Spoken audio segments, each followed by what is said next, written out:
디도서 1장 1절 하나님의 종이요 예수 그리스도의 사도인 바울 곧 나의 사도된 것은 하나님의 택하신 자들의 믿음과 경건함에 속한 진리의 지식과 영생의 소망을 인함이라.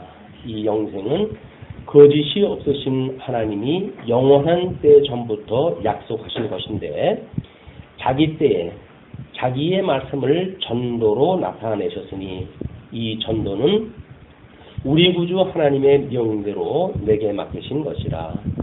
같은 믿음을 따라 된 나의 참아들 디도에게 편지하노니 하나님 아버지와 그리스도 예수 우리 구주로조차 은혜와 평강이 내게 있을지어다.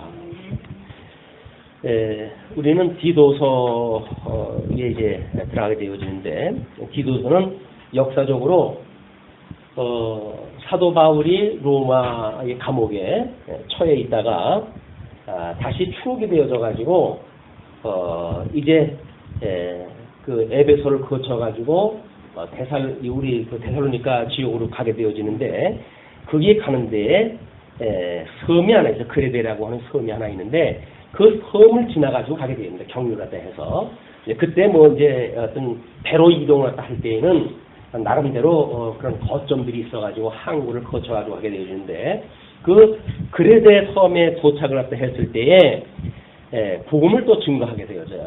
복음을 증거하고는 복음을 증거하면서 보니까 그때 당시에 유명한 문제분들은 다 거기에 지금 있게 되어진 거예요. 그래서 영지주의자들이라든가 할례당 그 유대주의라든가 이런 자들이 있어가지고 복음을 증거했던 사도 바울의 그 복음을 수용하기가 어려울 정도의 그런 그 입장이었기 때문에 거기에다가 디도를 떨어뜨려 놓고 그리고 이제 가게 되어집니다. 그러므로 지금 이 디도서는 거의 디모데 전서하고 기록 그 시기가 비슷해요. 그래서 어떤 사람들은 데살로니가에서 고린도 지역으로 가는 과정 중에 이 편지를 썼다 뭐 이렇게도 이야기를 하는데 뭐 그 장소는 그렇게 중요한 것이 아닙니다. 이런 그 디도서가 성경 신학적인 배경으로 놓고 봤을 때 우리가 주님의 몸된 교회는 이제 우리 예수 그리스도의 기초 위에 주님의 몸된 교회를 세우신다고 이렇게 이야기를 했어요. 이 교회를 세우신다. 근데 이 교회, 이 주님께서 세우셨던 이 교회는 끊임없이 음부의 권세가 있기 마련이기 때문에 음부의 권세가 무너뜨리지 못하는 교회를 내가 세우겠다.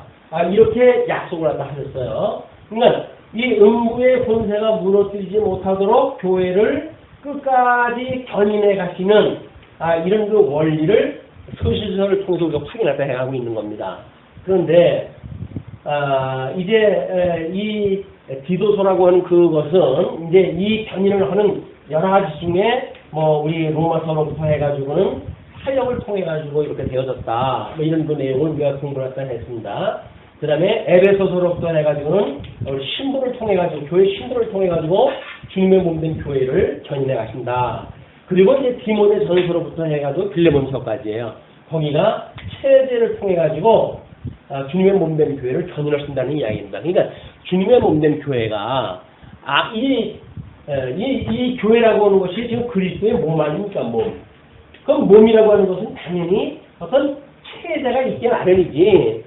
이런 그 몸이 우리들의 이 몸도 밥을 먹고 뭐 호흡을 하고 나름대로 해가지고 여러 가지 어떤 그 시스템에 의해 가지고 이 몸이 성장하고 이게 활동을 하게 되어진단 말이에요. 그러니까 몸이라고 하는 건 체제가 있기 마련입니다. 이거를 주님께서 어떻게 체제를 통해서 주님의 몸들을 견인해 하시는가 이걸 지금 공부를 갖다 하고 있는데 이 체제의 내용 중에 디모데 전서를 통해 가지고는 우리가 주님의 몸된 교회의 체제의 구성을 갖다 이야기했어요. 이 체제의 구성이 어떻게 되어져 있는가라는 걸 확인했다 했고 그 다음에 디모데 후서로부터 해가지고 빌레몬서까지 이 빌레몬서까지는 이 구성되어진 것을 주님께서 어떻게 보존하시는가에 대한 이야기 보존을 갖다 하시는가. 그러니까 우리 어린아이들도 마찬가지죠. 이 탄생이 되어지게 되면 탄생되어진 아이를 어떻게 젖을 먹이고 또는 유아식을 먹이고 그리고 훈련을 시켜가지고 그를 자라게 만드는가에 대한 문제가 체제에 대한 문제란 말이에요. 이런 그 보존을 갖다 하는데 지금 이 중에서 디모데 후서를 통해 가지고 이거 확인한 내용이 뭐냐면 지금 체제의 기능을 갖다 이야기를 했어요. 하나님께서는 이 보존을 하시기 위해서는 체제의 기능을 주시는데 이 기능 가운데는 진리의 전승 기능이 있고 보수의 기능이 있었다. 그래서 이 전승 기능이라고 하는 건 끊임없이 교육을 통해 가지고 이루어지고 이 보수라고 하는 거는 학습을 통해 가지고 이루어진다. 이것은 그 디모데 후서를 공부했던 대강이에요, 이게. 그래 놓고 이제 오늘 디도서에 대한 이야기입니다. 디도서에 대한 이야기는 그 체제에 대한 거를 어떻게 이제 이 보존하시는가라는 그런 내용 중에 체제의 그 보존이 7일 동안 보존이다, 그에게. 지금 그 그레데 섬의 어떤 특성상 잘못되어져 있는 사람들이 교회에 유입이 되어지고 그러다가 보게 되면 복음을 이렇게 보수하고 전승하는 그런 그 교회에 엉뚱한 사람들이 들어와서 그걸 무너뜨리니까 이런 자들은 이 7일을 갖다 해가지고 이런 교회의 어떤 자유를 원치 않는 자는 쫓아내는 거예요. 왜냐면 우리는 신앙생활이라고 하는 건 철저하게 신앙의 자유가 이게 보장이 되어집니다. 주님의 몸된 이 교회의 모든 성도들은 신앙의 자유를 갖게 되어져요. 그런데 신앙의 자유가 있다고 해가지고 교회에 들어와가지고 자기 마음대로 어떤 진리 체계를 흔들고 기존적인 어떤 그런 복음을 갖다가 왜곡시키고 이렇게 되어지게 되면 문제가 있는 거지요. 이런 신앙의 자유가 있는가 하면 교회의 자유가 있어요. 이 교회의 자유는 신앙의 자유가 있는 건 개인적인 거예요. 그러나 이 교회의 자유라고 하는 그 이야기는 신앙의 자유를 가지고 있는 자를 선별하는 그 자유가 교회에 있다는 겁니다. 왜냐하면 이제 교회에 들어왔을 때 어떤 학습을 하고 교육을 하고 면담을 하고 어떤 그 다음에 교제를 드리고 정회원으로 교회에 받아들이기 전에 그분의 사상이 어떠한지를 충분히 점검이 되어지겠죠. 그런데 이것이 우리 말씀운동 선교회의 어떤 그런 진리에 대한 내용과 다른 어떤 신앙을 가지고 있다고 한다면 우리 교회에서는 그를 받아들이지 않을 자유가 있는 거예요.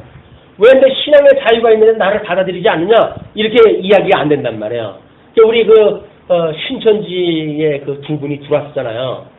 들어와가지고 우리는 7일 갖다 해가지고 내쫓은 건 아니죠. 말씀을 몇 번 강론을 갖다 하니까 도저히 자기네들이 알고 있는 어떤 신학의 체계를 가지고는 싸움이 안 되는 거예요. 도전이 안 되는 거예요. 그러니까 그들은 우리들이 그동안에 배우고 깨달았던 이 말씀을 통해 가지고 무장이 되어져 있으니까 아무리 개인적으로 접촉을 갖다 해가지고 이렇게 미용을 갖다 하려고 애를 썼는데도 불구하고 사람들이 뿜쩍을 안고 있거든요. 그게 제풀에 물려갔어요. 7일을 갖다 해 내쫓은 것이 아니라 이 7일을 말씀으로 치리가 되어진 거예요. 하나님의 말씀을 공부를 하게 되어지게 되면 성령께서 역사를 하시게 되면 도저히 여기서 내가 살 수가 없다. 이 하나님의 말씀을 듣고는 도저히 살 수가 없구나 라는 생각을 가질 수밖에 없어요. 왜? 하나님의 말씀이 살아있거든요. 하나님의 말씀은 검이거든요. 그렇기 때문에 왜곡되어진 진리를 가지고 있고 그걸 가지고 있는 자들은 당할 수가 없어요. 그렇기 때문에 그 교회를 그분들이 나가고 말았는데 이것이 7일을 갖다 하는 걸 통해 가지고 주님의 몸된 교회 체질을 보존하시겠다 그 이야기예요. 그래서 우리가 이제 일반적으로 교회 신학에서 하나님의 은혜를 받는 방법을 3가지를 이야기를 합니다. 그것이 바로 뭐냐면 말씀, 또 하나는 이렇게 해가지고 우리 성례, 그 다음에 권징, 이것이 하나님의 말씀을 우리 은혜를 받는 3가지의 방편이라고 이렇게 이야기를 하거든요. 근데 이 방편이 이게 각자가 다른 것이 아니에요. 이거는 하나님의 말씀은 우리 성경을 통해서 끊임없이 본질적인 거죠. 하나님의 말씀을 공부하게 되어지게 되면 이 말씀이 살아있고 운동력이 있어가지고 성도들로 하여금 성장하게 하고 살아가게 하고 깨달아지게 해서 하나님 앞에 죽도록 충성하게 만들어가는 것이 말씀의 해가 신단 말이에요. 말씀 운동력이. 그런데 이것이 말씀으로 이렇게 되어져요. 말씀의 본질이 예수 그리스도의 죽으심과 부활 아닙니까? 이거를 보여주는 사건, 이게 승리의 사건인 거예요. 우리로 하여금 성찬식이라든지 이런 걸 통해 가지고 예수님이 우리들을 위해서 돌아가셨구나 라고 하는 방편적인 걸 통해 가지고 이 방편적인 걸 통해 가지고 저게 지금 뭐 하는 거예요? 우리 아이들이 묻습니다. 엄마하고 같이 이제 아빠하고 손에 끌려서 교회를 갔다 왔는데 교회 성례가 다 베푸는 거예요. 그럼 물어봐요. 이것이 뭐예요? 라고 물어볼 때 이거는 바로 예수 그리스도의 죽으심과 부활을 우리가 기념하는 일이란다 라는 걸 말씀을 소개하는 방편으로 이걸 갖다 하는 거란 말이에요. 그렇게 되어지게 되면 또 이 말씀을 듣고 깨닫고 하는데도 불구하고 이런 교회의 어떤 체제를 운영하는데 제대로 수능이 안 되어지는 그런 그 분들은 이게 결과적으로 해가지고 권징이 되어지는 거예요. 근데 과거에는 이 권징이 재판을 걸어가지고 교회에서 나름대로 해가지고 정제 갖다 해가지고 뭐 치리를 갖다 하고 뭐 우리 교회 바깥으로 내쫓고 이런 그 일들이 만들어지고 그랬거든요. 뭐 그렇게 법적 절차를 따라서 하는 사람들은 그래도 양반인 거예요.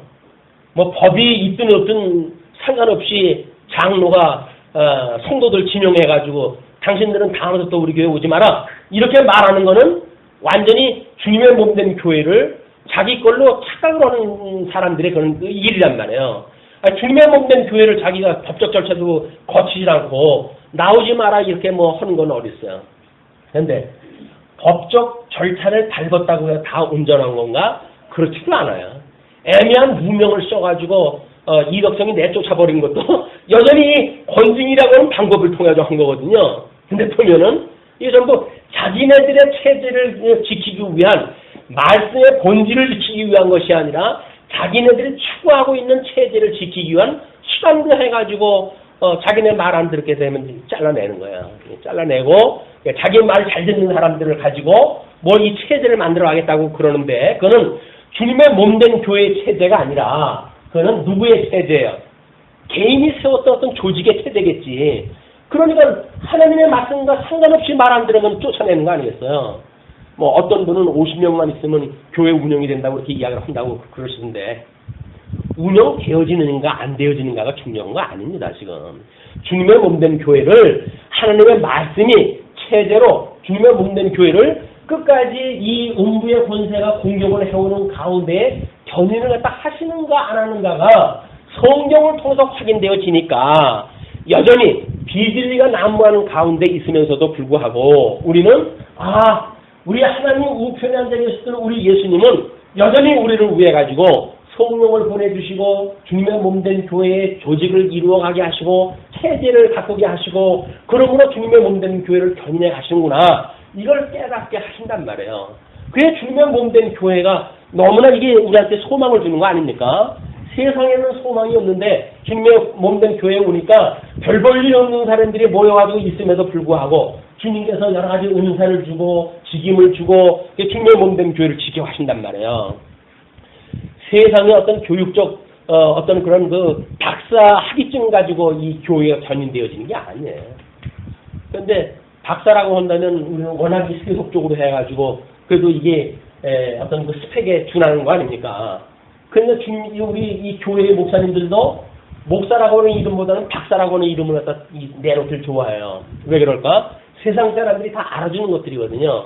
그런데 주님의 몸된 교회는 세상 사람들이 알아주는 게 중요해지는 게 아니에요. 주님께서 알아주는 게 중요한 겁니다. 주님께서 이게 해가시는 걸 깨닫고 우리가 주님의 몸된 교회 이름이 되어져가지고 주님의 몸된 교회를 섬길 때에 주님께서 하나님께서 이렇게 해가시는군요 라고 하는 것이 믿어지기 때문에 그렇게 살아가는 일들 이것이 믿음의 열매로 드러나는 일이다.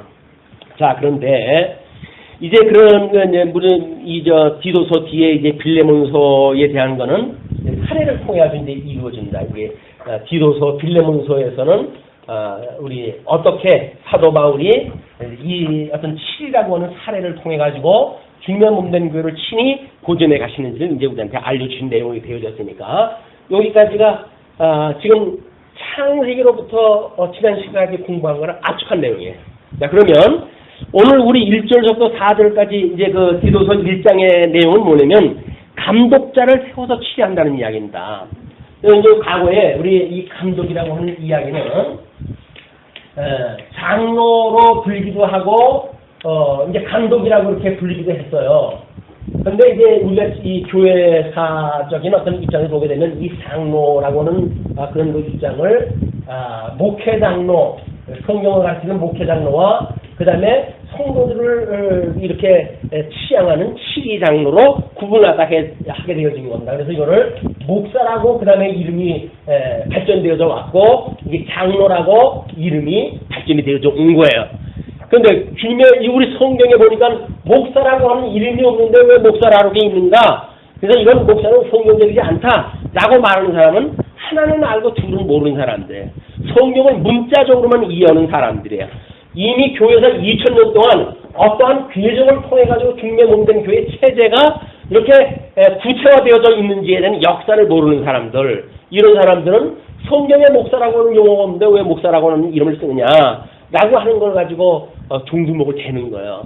그 사람들은 싸울 거리가 없어가지고 덤벼드는 그런 사람들입니다. 그런 사람들은 말 섞을 필요가 없어요. 그냥 당신은 그렇게 믿으세요. 해야되는 거예요. 그런 사람들한테 이걸 정당성을 주장하고 그렇게 되어지게 되면 말만 많아져요.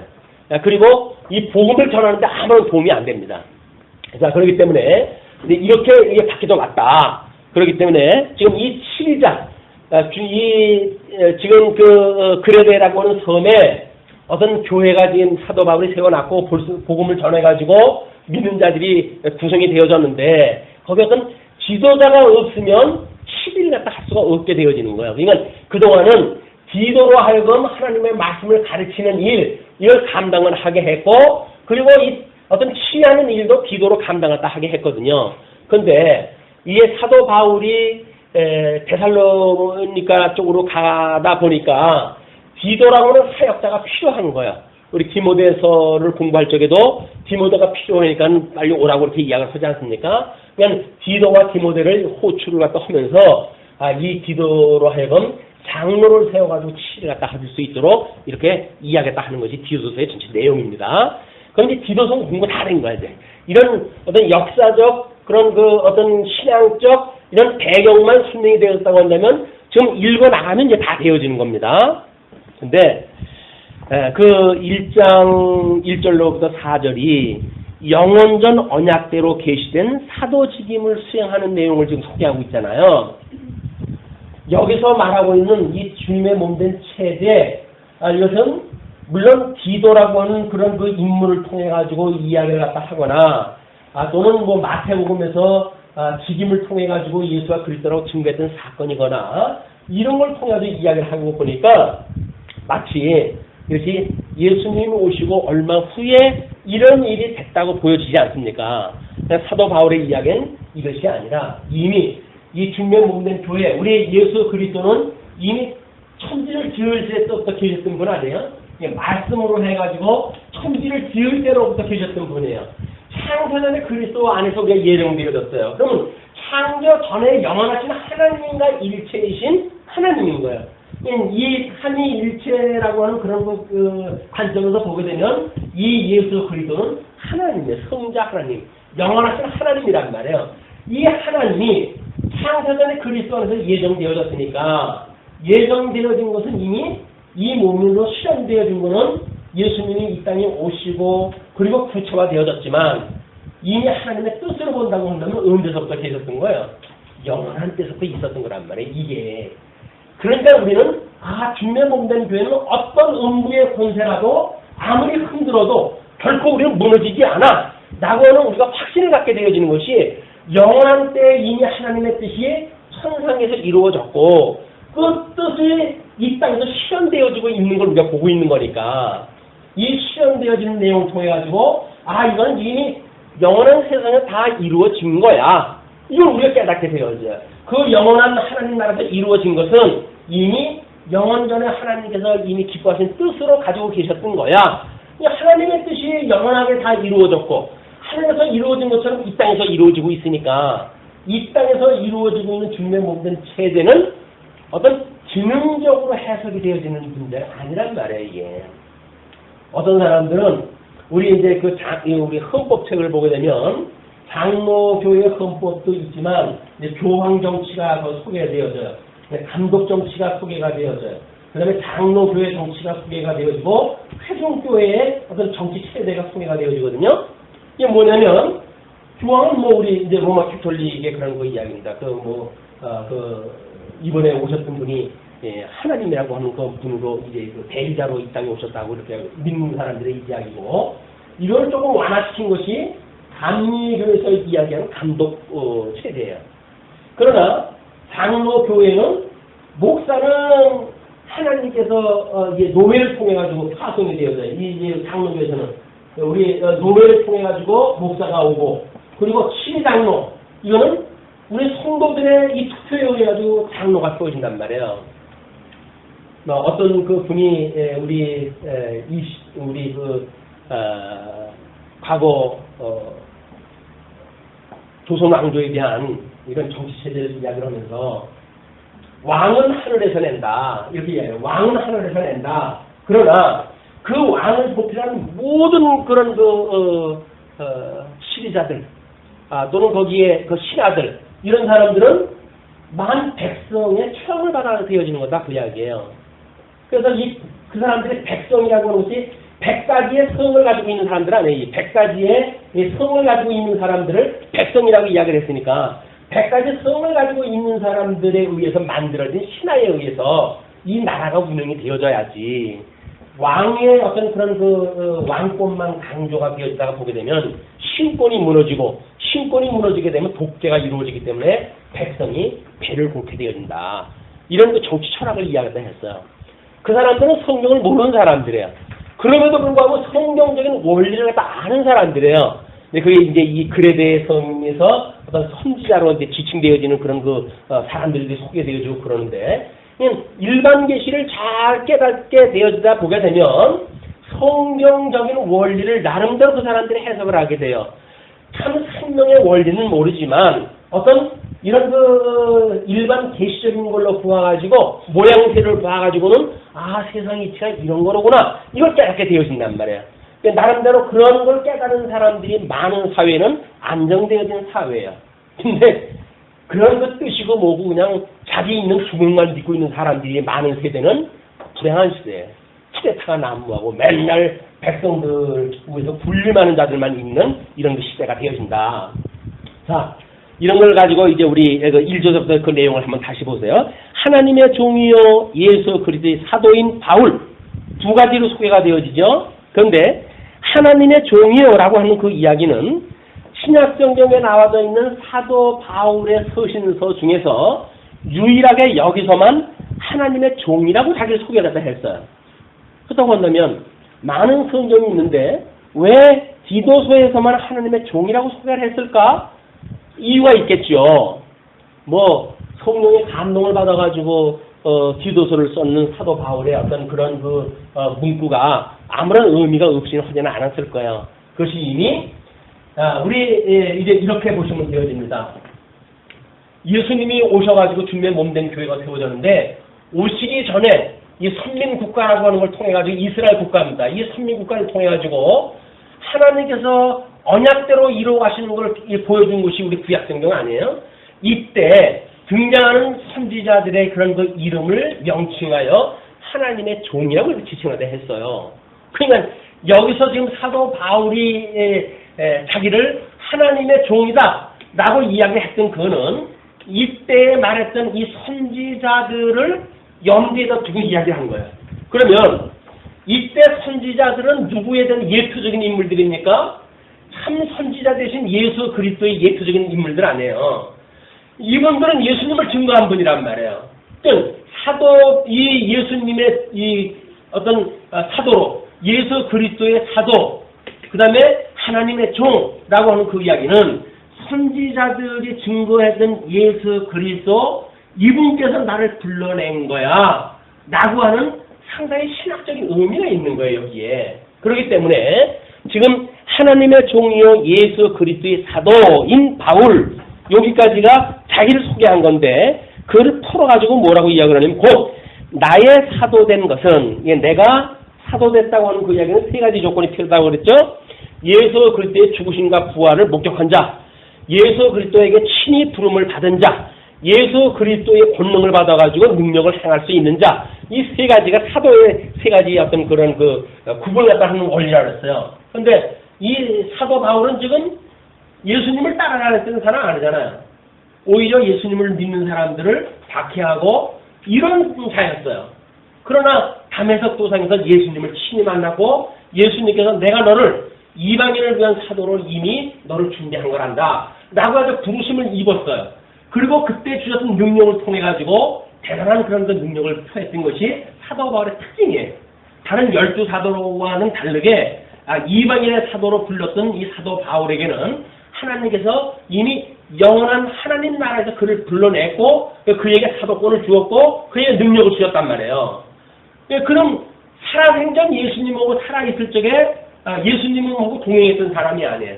예수님이 부활하시고 성령을 보내주신 그 이후에 사도로 부름을 받아가지고 이 일을 감당하다 했다.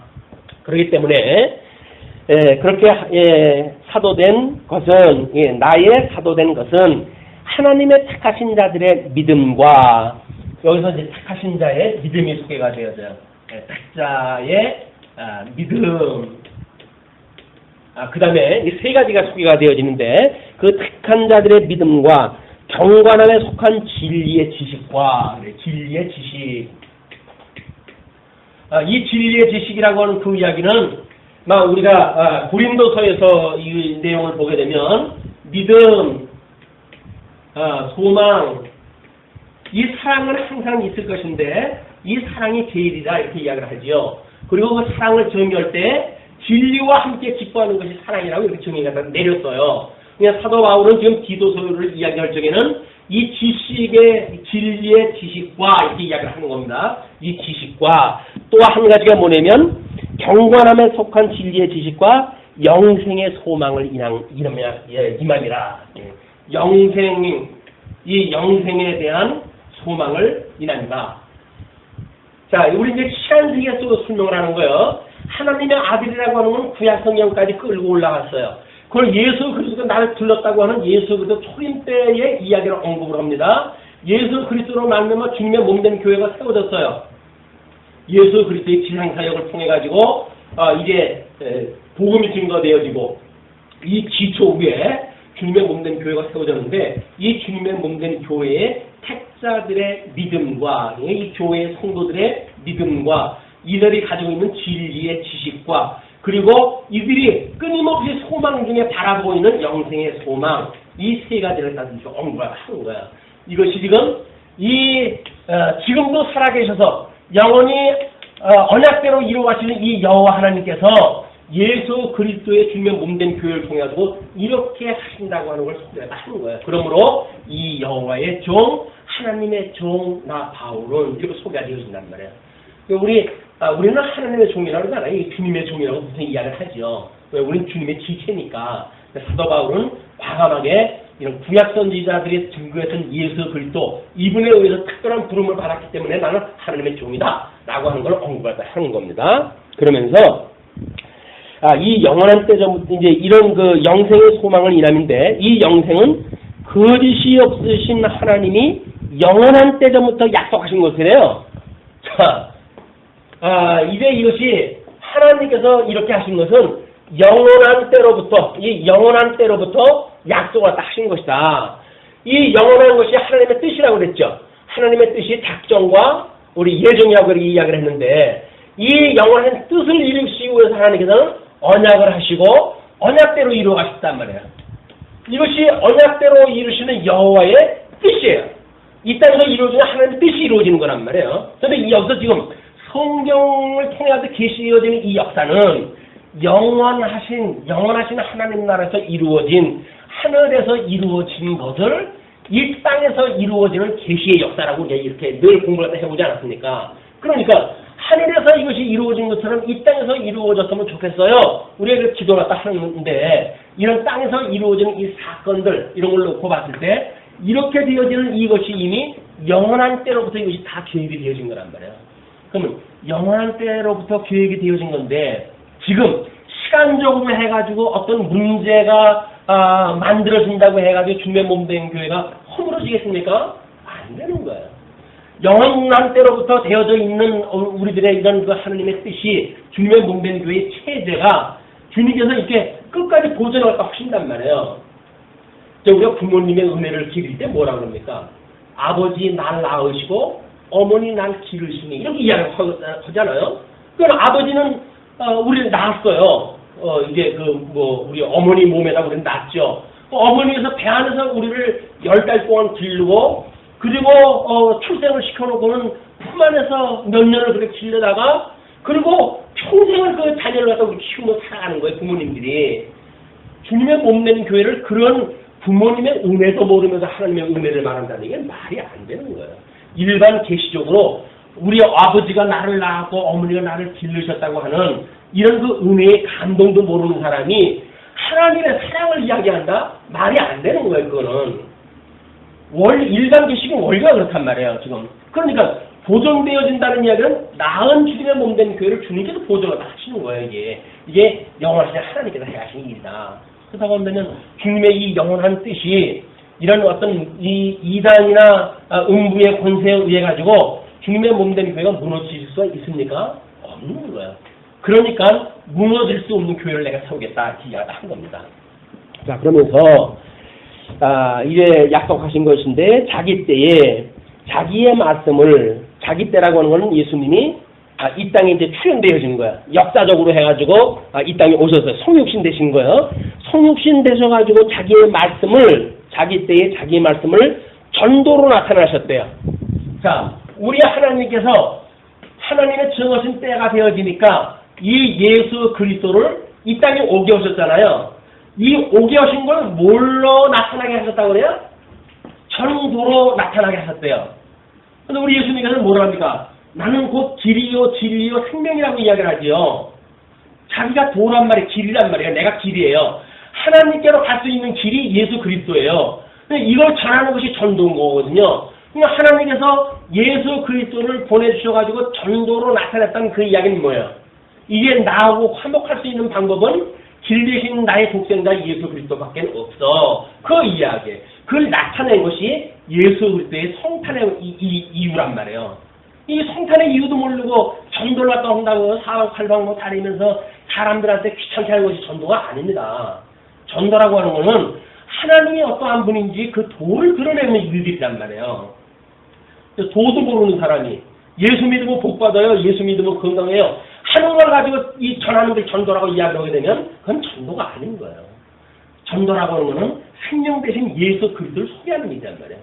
오직 생명은 이분께로 말미암습니다. 이분이 우리 하나님과 화목하게 하는 화목제물이 되셨기 때문에 예수 그리스도로 말미암지 않고는 아버지께로 올 자가 없어요. 라고 하는 걸 증거하신 것이 전도란 말이에요. 이 전도를 누구한테 줬어요? 이제 사도 바울에게 이걸 전도를 준 거예요. 그것이 이렇게 3절 끝에 이렇게 이야기하죠. 이 전도는 우리 구주 하나님의 명대로 내게 맡기신 것이다. 이 어마어마한 이 원리에 대한 거를 사도 바울이 자기한테 맡기신 거란 말이에요. 그런데 같은 믿음을 따라낸 나의 참아들 디도에게, 디도도 사도 바울에 대해서 이런 그 진리를 공급을 갖다 받았으니까 같은 믿음을 가지고 있는 거 아니겠어요? 그러니까 같은 믿음을 따라낸 나의 참아들 디도에게 편지하노니 하나님 아버지와 그리스도 예수 우리 구주로조차 은혜와 평강이 내게 있을지어다. 우리 성도들한테 은혜와 평강, 이분으로 말미암아서 우리 하나님 앞에 원수되어졌던, 하나님과 원수되어졌던 우리가 하나님 앞에 나아가게 되어지는, 평화를 이루게 되어지는 이런 그 평강에 대한 일은 예수 그리스도의 이 놀라운 은혜의 섭리로 말미암는 것이거든요. 예수 그리스도의 십자가 사건, 나를 위해서 우리 십자가에 못 박아 죽으셨다고 하는 우리 신앙 고백을 통해 가지고 우리는 심리적으로 하나님과 원수되어져 가지고 두렵고 떨리고 하는 마음으로 살아갔지만 이제는 예수 그리스도 안에서 우리 하나님 앞에 참 평강의 마음을 가지고 섬길 수가 있단 말이에요. 아, 하나님은 우리 아버지구나. 우리를 무섭게 해가지고 심판을 갖다 하고 저주를 갖다 하는 무서운 하나님이 아니라 우리를 사랑하시는, 그래서 독생자 예수 그리스도를 아낌없이 보내주시는 그 예수님을 보내셨던 아버지, 그분이 우리의 아버지로구나라고 하는 걸 믿게 되어지는 것이 성도의 복음을 이해하는 거란 말이에요. 우리는 예수 그리스도를 믿고 하나님을 아버지라고 부르잖아요. 천지의 만물을 지으신 이 하나님이 우리 아버지시라니까요. 근데 세상에 뭐가 우리한테 이 근심 걱정이 있습니까? 은불의 권세가 주님의 몸된 교회를 흔든다고요? 흔들어가지고 무너지게 하기 위해서 흔들게 하시는 게 아니에요. 하나님께서 내가 붙들고 있는 거야. 너 보이지? 쟤네들 지금 용 쓰는 거 보이지? 너희들 교회를 또 흔들려고 해가지고 애를 쓰는 거 보이지? 그러나 너희들 평강이 없어지대? 안 없어지잖아? 왜 그런지 알아? 내가 지금 교회를 붙들고 있거든. 얘네들이 지금 교회를 흔드는 거는 괜히 이게 떨거지들 덜거내려고, 이 키즈를 갖다 할 적에는 껍데기 이런 걸 전부 이렇게 떨궈내려고 해가지고 키즈를 갖다 하는 거지, 알고 그걸 버리기 위해서 한 게 아니에요. 주님의 몸된 교회에 우리가 진정한 성도가 되어졌다고 확인되어지게 되면 아무리 환란이 오는 이런 모든 문제들은 오히려 이 문제가 나로 하여금 나되게 하시는 하나님의 은혜의 손이란 말이에요. 이 고난의 의미를 모르고 우리가 믿는다는, 예수 믿는다는 거짓말이에요. 고난의 의미는 우리한테 그렇게 엄청난 이 복음적인 의미가 있다. 자, 그러면서 5절로부터 9절을 보시게 되면 말씀에 의해서 취할 장로와 감독의 자격을 소개했다 합니다. 자, 내가 너를 그레데에 떨어뜨려 둔 이유는 부족한 일을 바로잡고 나의 명한대로 각성의 장로들을 세우게 하려 함이니, 여러 복음을 전해가지고 여러 성에다 복음을 전했는데 거기에 장로를 세워가지고 주님의 몸된 교회를 이렇게 잘못되어진 자를 치게하고 허기하기 위해서 너를 떨어뜨려 두었다, 그 이야기죠. 그렇게 했으니 책망할 것이 없고, 그럼 어떤 자를 장로로 세울 것인가? 책망할 것이 없고 한 아내의 남편이며 방탕하다 하는 비방이나, 이제 이거는 아들에 대한 이야기입니다. 한 아내의 남편, 조건이 첫째. 두 번째, 방탕하다 하는 비방이나 불순종하는 일이 없는 믿는 자녀를 둔 자라야 한다. 그게 뭐예요, 여러분? 가정을 어떻게 이렇게 제대로 다스리지 못하고 주님의 몸된 교회를 이렇게 다스릴 수가 있겠느냐, 그런 그 이야기예요.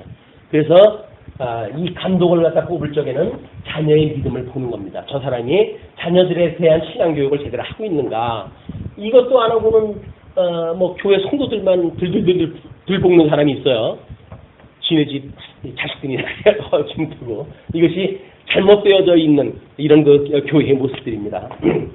자, 그러면서 감독은 하나님의 청지기로서, 여기서 이제 장로와 감독을 나눠가지고 설명했다 해요. 감독은 하나님의 청지기로서 책망할 것이 없고 제 고집대로 하지 아니하며, 제 고집이라고 하는 것은 인간이 가지고 있는 뜻이에요. 하나님의 뜻하고는 상관없이 자기 뜻을 자꾸 관철시키려고 하는 그런 그 자들에 대하여 지금 이야기를 하는 겁니다. 제 고집대로 하지 아니하며 급히 분내지 아니하며. 그래서 감독자의 그 덕성 중에 하나가 급히 반응하지 않는 거예요. 야, 우리 하나님을 믿으니까 하나님 앞에서 살아가는 성도들은 끊임없이 어떤 이런 도전이 있을 때, 이런 그 도전이 있었을 때 하나님 앞에서 우리가 살아가는 성도들은 아니에요. 그러니까 하나님, 이 문제가 뭐지요? 라고 해서 문제를 가만히 들여다본다고요.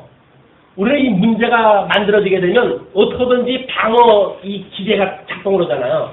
어떻게 하면 이 문제를 해결을 갖다 하고 이 일을 극복할 것인가, 이렇게 해가지고 인간적인 어떤 기제의 활동이 작동이 되어진단 말이에요.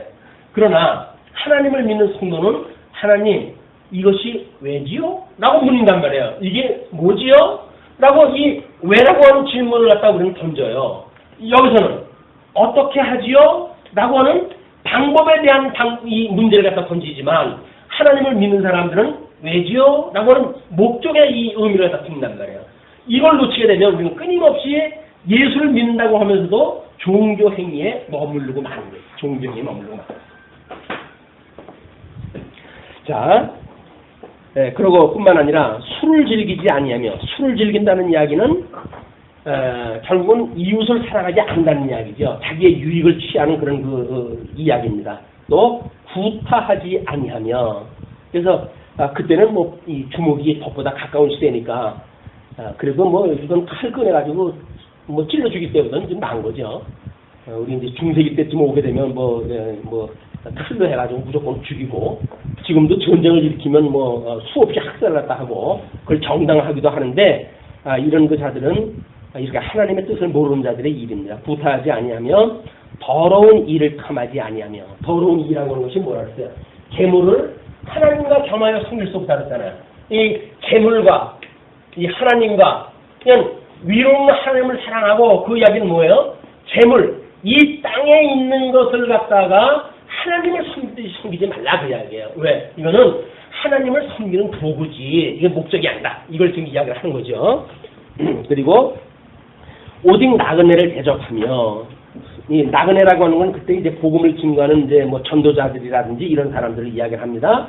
대접하며 선을 좋아하며 근신하며 의로우며 거룩하며 절제하며. 성령의 열매를 해가지고 충만한 이런 사람들이고, 특별히 믿분 말씀의 가르침을 그대로 지켜야 하리니. 이 믿분 말씀이라고 하는 건 뭐예요? 우리가 늘 이야기하지만 진실한 말씀. 이 진실한 말씀, 어떤 주변 환경에 변개되어진 그런 말씀이 아니라 변하지 않는 언약대로 이루신 여호와. 그렇기 때문에 이 변하지 않는 하나님의 말씀이라고 하는 그 이야기는 육적으로 해가지고 문제 있으면 안 된다고 하는 개념이 아니에요. 육적으로 우리가 육신의 소욕이 있음에도 불구하고 끊임없이 오호라 공부한저로다 여기서 누가 나를 건져낼까? 라고 하는 고민을 갖다 하고, 그러나 복음을 발견하면서 하나님 앞에 감사한다. 예수 그리스도가 아니면 영원히 우리는 이 험악한 세상에 살아갈 수밖에 없는데, 우리 예수 그리스도의 은혜로 말미암아 내가 이 비진리의 세계로부터 자유를 입었구나. 그래서 은혜의 감사를 깨달을 수 있는 것이 우리의 행위란 말이에요. 윤리적인 문제가 아니라 예수 그리스도를 우리가 믿는 신앙의 문제예요. 여기서 지킨다 그 이야기는 이 말씀을 지키고 말씀대로 행한다는 이야기는 윤리적인 삶의 문제가 아니라 우리 어떻게 복음을 지키는가에 대한 문제란 말이에요. 예수 그리스도가 아니면 나는 정말 영원히 여기서 이렇게 살다가 영원히 지옥밖에 갈 수밖에 없었는데, 우리 예수님께서 나를 위해 십자가에 못 박아 죽으셨고 나를 이 어떤 그 지옥 같은 삶에서 나를 건져내셨구나. 이게 은혜로구나. 이걸 깨닫게 하신단 말이에요. 이쪽에 주어진 게 육체의 기회로 삼는 것이 아니라 은혜를 깨닫는 기회로 삼게 되어지는 거란 말이에요. 다른 겁니다. 자, 그대로 지켜야 하니 이는 능히 다른 교훈으로 권면하고 거스려 말하는 자들을 책망하게 하려 함이라. 거스려 이제 행하는 자들이, 특별히 할례당 뭐 이런 자들은 할례를 행하지 않으면 구원 못 받는다는 이야기 아닙니까? 육적으로 해가지고 상당히 엄격한 어떤 그 윤리를 제시한단 말이에요. 그런 자들한테 도전이 있을 때 이런 계시적인 복음적 의미를 모르게 되면 나 진짜 할례 안 받았는데 나 그럼 구원 못 받는 거야? 이래 미혹당하잖아요. 그런 게 아니다. 복음이라고 하는 것이 뭐다? 라고 하는 걸 이 진수를 정해줄 수 있어야 된다 그 얘기죠. 그런 뒤에 10절로 16절을 보시게 되면 복음보다 더러운 일을 위하는 자를 경계합니다. 복종치 아니하고 헛된 말을 하며 속이는 자가 많은 중 특별히 할례당 가운데 심하니, 이제 이 기독교 교회에 들어왔던 자든 아니면 유대인이든 할례당이라고 하는 자들이 있어가지고 특별히 예수를 믿어도 할례를 받아야 된다고 주장하는 자들이 교회 중에 할례당의 이름으로 불렸습니다. 그 할례당 가운데 심하니 저희의 입을 막을 것이다. 그래서 앞에 만약에 9절의 이야기가 윤리적인 행동이었었다고 한다면 지금 11절의 말과 모순이 되어져요. 이걸 계시적으로 이해를 해가지고 복음의 의미를 갖다 뭔지를 알아야 할례당의 공적으로부터 그걸 막아낼 수가 있단 말이에요. 그것이 11절에 그렇게 이야기를 한 거예요. 저희의 입을 막을 것이다. 이런 자들이 더러운 일을 취하려고 마땅치 아니한 것을 가르쳐 집들은 온통 엎드러 치는도다. 가가호 다니면서 할 일이 뭐가 있어요 그때 당시에. 돌아다니면서 복음 전환에 하면서 할례를 받지 않으면 안 돼. 예수만 믿는다고 해서 구원 받는 게 아니야. 할례도 행해야 돼. 라고 해서 끊임없이 우리 하나님으로부터 말미암는 신본주의와 인간으로부터 말미암는 인본주의를 두 개를 절충을 해가지고 복음을 증거하는 거예요. 여기서 어떻게를 우리들한테 가르치는 모든 지금 교중에 잘못되어진 일들은 인간적인 방법을 제시하는 자들이란 말이에요. 이렇게 해야 구원을 받아 하는 이야기란 말이에요. 이것은 디도서의 그 어떤 그때만 있었던 사건이 아니라 지금까지도 끊임없이 있어지는 일들이에요. 우리가 어떻게 해야 구원을 받습니까? 교회에 잘 나와야 되고 예수님을 잘 믿어야 되고 교회 생활은 우리가 연보를 해야 되고 11조를 갖다 해야 되고 뭐를 갖다 해야 되고 이렇게 해야 이것이 구원을 받는 방법입니다 라고 말을 한단 말이에요. 그럼 아침으로 하면 그때 당시에 뭐라고 했다고요? 할례를 받아야 된다는 이야기예요. 한마디로 할례를 받는다고는 이건 인간적인 행위의 문제, 이걸 지금 우리가 여러 가지를 풀어가지고 이래야 되고 저래야 되고 하는 걸로 설명을 하는 거예요. 근데 그렇게 할례를 받아야 구원을 받습니까? 오직 우리의 생명 되신 예수 그리스도로 말미암아 구원받는 게 아닙니까? 우리는 그렇게 믿는단 말이에요. 근데 이 자들이 뭘 가지고 공격을 합니까? 아니 예수 믿는다고 그러면서 너는 그럼 그렇게 사는 게 옳단 말이야? 라고 종주목을 대니까 우리가 육신을 이렇게 입고 사는 거는 여전히 하나님의 은혜를 깨닫게 하시기 위한 도구를 안겨주신 거지 육체의 기회를 삼고 그거를 충족시키고 그걸 위한 삶이 아니다. 우리의 목적은 우리들의 이 외람하는 목적은 하나님을 경외하는 데 있고 이 방법이라고 하는 거는 빛이나 어둠이나 일반으로 여기시는 분 아니에요. 우리 하나님은. 그러니까 우리들에게 하여금 이 어둠 속에 잠시 우리를 두어서 하나님의 은혜가 아니면 도저히 방법이 없어요. 그래가지고 하나님 앞에 우리들로 하여금 무릎을 꿇게 만드시는 방법이 이 어둠 속에 두는 방법이란 말이에요. 근데 이런 놀라운 은혜를 모르게 되면 그건 마치 이 세상 속에서 인간적 방법으로 모든 것이 선하게 되어진다고 이야기를 하는 건 거짓말이에요. 될 수가 없는 거예요. 우리 예수님 오신 지가 2000년이 됐는데 주님의 몸된 교회가 왜 아직도 그렇다고 하는 교회가 없습니까? 이런 자들에 의해서 만들어지는 일들이에요. 주님의 몸된 교회는 육신을 가지고 있는 한 어쩔 수가 없어요. 그러나 어떤 믿음을 가지고 있는가? 아, 주님께서 나는 도저히 나로서는 안 돼요, 주님. 그래서 나를 부정하고 나를 이거 죽어서 없애려고 하는 그런 도구로 나를 쓰기 때문에 나는 조금만 힘이 있으면 자꾸 이걸 가지고 자랑하고 싶어요, 주님. 나는 도저히 이 인간은 나는 안 돼요, 주님. 주님께서 붙들어 주시지 않으면 나는 안 되는 인간이에요. 라고 자기 부정을 갖다 하게 하시면 하나님은 자기란 말이에요. 자기 부정. 너를 부인하고 나를 따르라고 하잖아요. 그럼 나를 부정하는 것이 어디에서 나오겠어요? 자기가 어떤 힘쓴다고 하는 것에서 나온 거 아닙니까? 그걸 부정이라고 이야기해요. 자, 그러면서 이제 그런 그 예를 그레데인 중에 어떤 선지자가 말하되 그레인들은 항상 거짓말장이며 악한 짐승이며 배만 위하는 게으름장이라 하니 그 증거가 참되도다. 이때에 그 그레데인 중에 어떤 선지자가 말했다. 그 이야기는 뭐 주석을 보니까 그렇게 되어져 있더라고요. 아마 그 주전 6세기경에 그리스의 7대 현인이 있었답니다. 그 7대 현인 가운데 에피메니데스를 갖다 이야기한 것이 아닌가. 왜냐하면 나중에 후대 작가들에 의하면 아리스토텔레스라든가 키게로라든가 이런 사람들이 그를 선지자로 불렀대요. 그러니까 우리 아까 여기서 어떤 그 일반 어떤 정치적인 문제를 가지고 복음적인 걸 설명을 했다고 그러지 않았어요. 마찬가지로 이때에 어떤 그런 인간 내면의 세계를 집에 성찰을 하다가 보게 되면 이치가 발견되어지는 거예요. 그 이치가. 그 이치가 뭐냐면 그레데의 선지자가 이야기한 것 세 가지가 이야기되어지는데 그것이 항상 거짓말장이 거짓말장이 또 두 번째는 악한 짐승, 세 번째는 뭐예요? 배만 위하는 자. 네. 자, 그러면 이거 한번 보시죠. 영역으로 한번 크게 나눠보세요. 거짓자는 사회적인 영역이에요.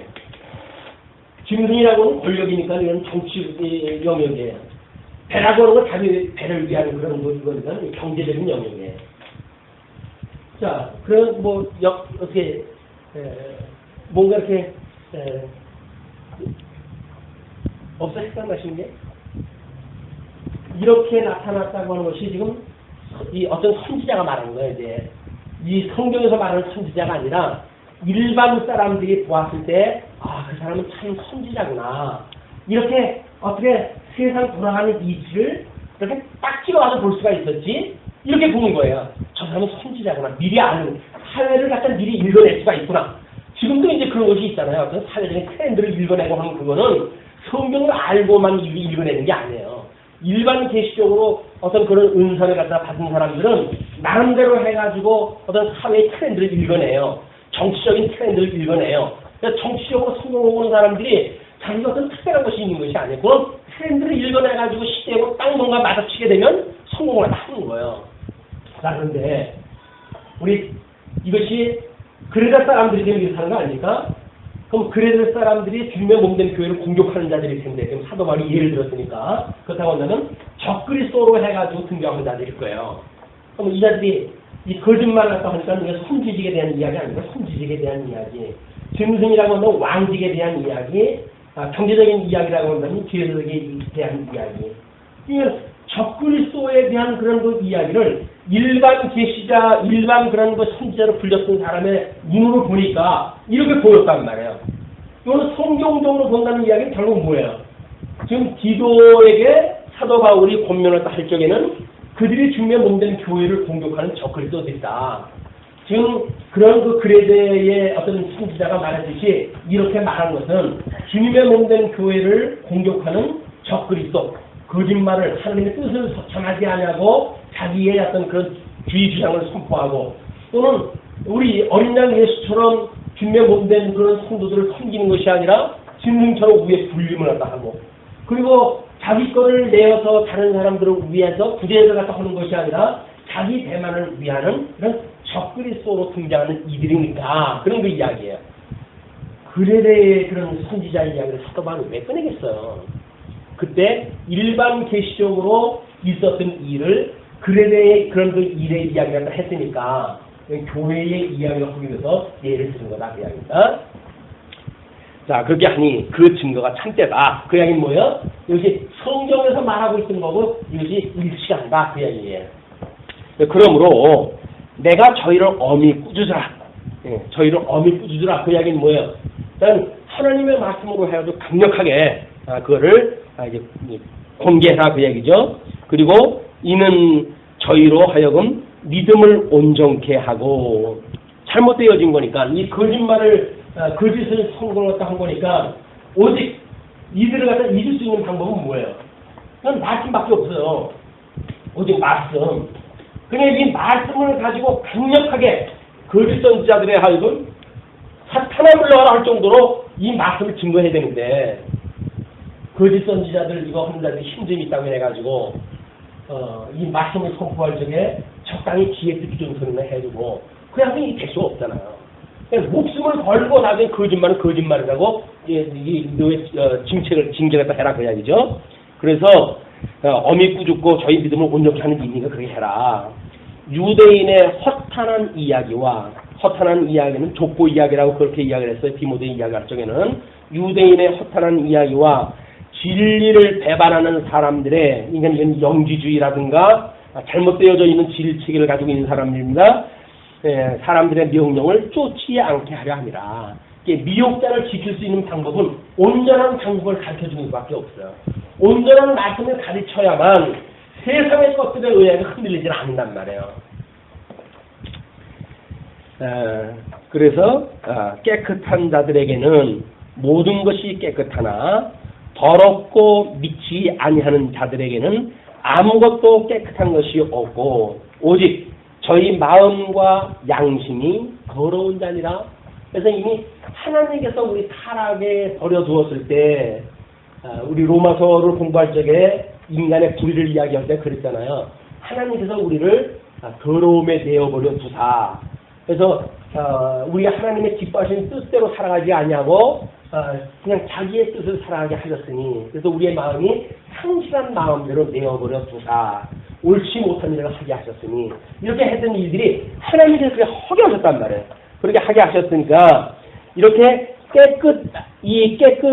더럽고 믿지 아니하는 자들에게는 아무것도 깨끗한 것이 없고, 이렇게 어떤 우리가 늘 이야기를 하잖아요. 상대적인 선이라고 하는 이 이야기는, 상대적인 선이라고 하는 건 어디에 포함되어 있는 거라고 했어요? 상대적인 선은 절대적인 악 속에 포함되어 있는 거라고 그러지 않았어요. 절대적인 하나님의 절대적으로 싫어하신 속에 포함되어 있는 거기 때문에 인간들이 추구하고 있는 선이라고 해서 이게 옳은 것이 아니다 그 이야기예요. 그러니까 지금 이야기하는 그것이 아무것도 깨끗한 것이 없다. 더러운 자들한테는. 그래서 하나님 예수 그리스도로 말미암아 정결케 되지 아니한 자들 이런 자들에게 드러나는 일들 뭐 그들이 교회에 와가지고 유대인의 이름으로 또는 영지주의 이름으로 해가지고 진리가 어떻고 저쩌고 이렇게 주장하다 하는데 그런 걸로 해가지고는 깨끗한 것이 없다. 그들은 오직 저희 마음과 양심이 더러운 자들이다. 하나님께 버려둬버린 자들이다. 그 얘기죠. 그러니 저희가 하나님을 시인하나 하나님은 다 믿어요. 하나님 이름을 다 부른다니까요. 그러니까 이게 우리가 이게 잘 이렇게 갈피를 갖다 잡지 않으면 다 똑같은 하나님 이야기하고 예수 그리스도 이야기하고 구원 이야기하고 교회 이야기하고 다 똑같은 이야기들을 갖다 해요. 그냥 초록은 농색이라고 해가지고 저 사람은 우리 편인가 보네 라고 이야기를 하는데 그렇지 않다는 거예요. 예, 오른쪽 그 양무리와 왼쪽 염소무리를 가지고 예수님께서 예를 든 것처럼 그 왼쪽의 염소무리도 주의 이름으로 우리가 능력을 행하고 주의 이름으로 우리가 이러기도 하고 저러기도 했는데 주님이 우리를 모른다는 이야기가 무슨 얘기입니까? 라고 이야기가 하잖아요. 그냥 예수 그리스도 이름을 부른다고 해가지고 성경에 계시되어진 예수 그리스도를 믿는 것이 아니에요. 우리가 하나님을 여호와라고 이름을 부르고 뭐 전지전능하사 천지를 창조하시는 하나님을 내가 믿사오며 라고 신앙 고백을 한다고 해가지고 성경이 계시되어진 하나님을 믿는 게 아니란 말이에요. 도움 좋아요 이제. 그러니까 이 성경을 우리가 그동안 하나님께서 오늘날 왜 우리들이 믿는 이 성경의 구조로 이렇게 통전적으로 깨달을 수 있게 하셨는가. 이거는 성경에 계시되어진 하나님이 어떠한 분인가, 성경에 계시되어진 예수 그리스도가 어떠한 분인가, 성령에 계시되어진 성령님이 어떠한 분인가, 삼위일체 하나님이 어떠한 분인가를 분명히 알아야 우리가 지난 특강 시간에 그걸 공부했잖아요. 여호와를 알자. 여호와를 알지 않으면 구원의 방법이 없어요. 성경에 계시되어진 하나님을 모르면 구원의 방법이 없는 거예요. 세상이 이치 가지고 믿어지지가 않으니까. 성경을 공부하는 일은 이런 이 진리를 전승하고 보수하는 일을 통해 가지고만 이게 중요한 것이 아니라 실질적으로 우리들이 이 안에 살아가는 성도들이 이게 치리를 받는데 이 말씀을 가지고 치리를 받고 교정받는데 이것만큼 중요한 것이 없다. 하나님 말씀 멀리하면 안 돼요. 하나님 말씀을 들어야 말씀을 보니까 찔림을 받고 저건 내가 하나님 앞에 나가 찔림을 받으니까 예수 그리스도가 아니면 내가 정죄받을 수밖에 없었네. 예수 그리스도를 만나게 되어지고 예수 그리스도를 만남으로 해가지고 우리가 여호와 앞에 나가게 되어진단 말이에요. 기도할 때 어디로 나가십니까? 예수 그리스도의 이름으로 기도할 때 어디로 나갑니까? 하나님 보호자 앞에 나가서 기도를 하는 게 맞습니까? 아니에요? 그냥 하나님 저 멀리 계시고 그냥 여기서 주문 외우듯이 오는 겁니까?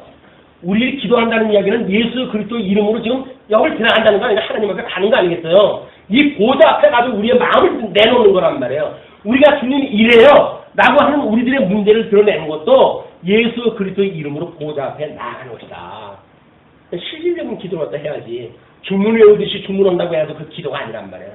보좌 앞에 정말 우리가 드려지는 기도. 그래서 보좌 앞에 드려지는 기도라고 그랬더니 뭐 보좌를 흔든다나 어쩐다나. 하나님의 보좌가 그래 흔들리는 보좌가 어디 있어요? 이 영원한 세계 하나님의 그 나라는 흔들리지 않는 그 나라인데 마치 세상 보좌 타는 거 흔들리는 보좌 아저씨 하나님이라고 한다면 기도할 필요가 있겠어요? 기도할 필요 없어요. 그런 그 하나님은. 그 보좌는 움직이지 아니하는 영원 무궁하신 그 하나님 보좌, 거기에 좌정하신 영원하신 하나님 앞에 예수 그리스도의 이름으로 우리가 나아가서 매일같이 우리들의 모든 그런 그 일상을 고백을 갖다 하는, 이래서 영적 예배를 드리는 우리 성도의 삶이 되어졌으면 좋겠다. 흩어져 있는 한 주 동안도 이런 그 우리들의 사역이 계속되어질 걸로 믿습니다. 그래서 저희가 하나님을 시인하나 행위로는 부인하니 가증한 자요 복종치 아니하는 자요 모든 선한 일을 버리는 자니라. 그들이 만약에 주장했던 것처럼 그들의 행위가 선한 일이라고 한다면 선한 일을 버리는 것이 아니잖아요. 선한 일이라는 건 뭐예요? 영원전에 가졌던 하나님의 계획의 이 뜻, 이 뜻만 하늘이 선하신 뜻이에요. 선하시고 온전하시고 기뻐하시는 하나님의 뜻, 이것을 우리가 분별하고 드리는 예배가 영적 예배다. 그 영적 예배의 삶이 되어지기를 빌면서 말씀드리죠. 기도하겠습니다.